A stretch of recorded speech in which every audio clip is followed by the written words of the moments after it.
Každý rok pribúda obrovské množstvo digitálnych záznamov zápasov nielen z Premier League. Viete si predstaviť, že v horizonte niekoľkých rokov budú tieto dáta využité v strojovom učení a vznikne AI rozhodca, ktorý by pomáhal počas zápasov.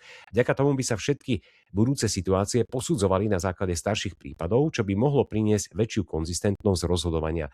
Zároveň by rozhodnutia boli takmer okamžité a eliminovala by sa možná zaujatosť. Boli by ste za takúto zmenu? Čo by to prinieslo futbalu, respektíve čo by mu to zobralo?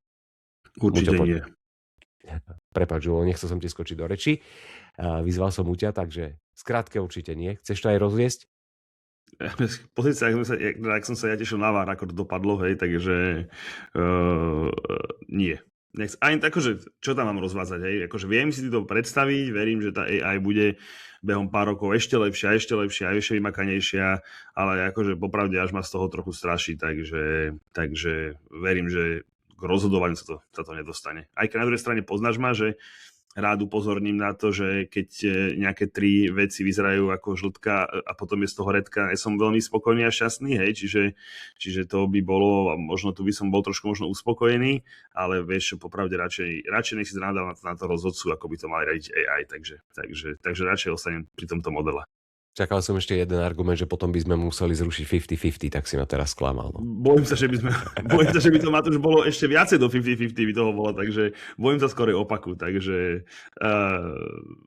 hovorím, pri tom, ako som sa ja veľmi tešil na VAR, tak radšej poviem nie. Za mňa, že veľmi zaujímavá, dobrá otázka. Priznám sa, že nikdy som týmto smerom neuvažoval, napriek tomu, že machine learning akože obdivujem a ako záležitosť, ktorá sa stále viac a viac rieši a podľa mňa bude zasahovať do našich životov.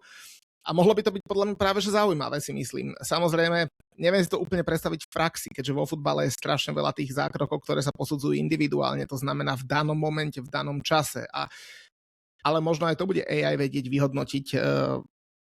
Takže za mňa prečo nie? Nemám na to jasný názor, ale podľa mňa to môže byť zaujímavá cesta.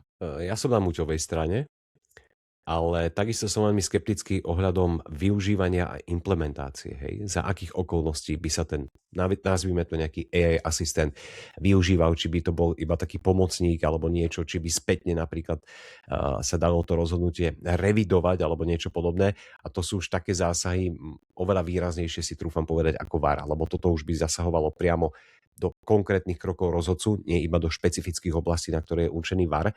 Takže na jednej strane by to pomohlo, ale stále si myslím, že tak ako pri VARe, ak sa aj niečo podobné zavedie, tak stále a to je to podstatné slovo, bude ten ľudský element, že ten sa z toho nevytratí. A potom samozrejme vidíme, ako je to pri VARe, že technológia s dobrým zámerom, možno kvalitne navrhnutá, ale vždy ju ovláda človek, takže myslím si, že aj keby bol ten AI asistent, keď som o tom potom premýšľal, Julo, keď som ťa ohriakol, že mal si tam dať ešte 50-50 argument, tak v podstate by na tom zámere mať takúto reláciu nič nezmenil, takže v tomto s tebou súhlasím. Ale klobúk dolu, lebo takisto vôbec som sa nezamýšľal o tom, hej, ale teraz je otázka, že presne ako by ten AI asistent napríklad vyhodnocoval intenzitu zákrokov, hej, na základe čoho a podobne, ale myslím si, že postupnými krokmi sa k tomu dostaneme. Otázne je, že ako sa to bude implementovať, lebo najprv potrebujeme vyriešiť VAR a potom môžeme pozerať podľa mňa dopredu a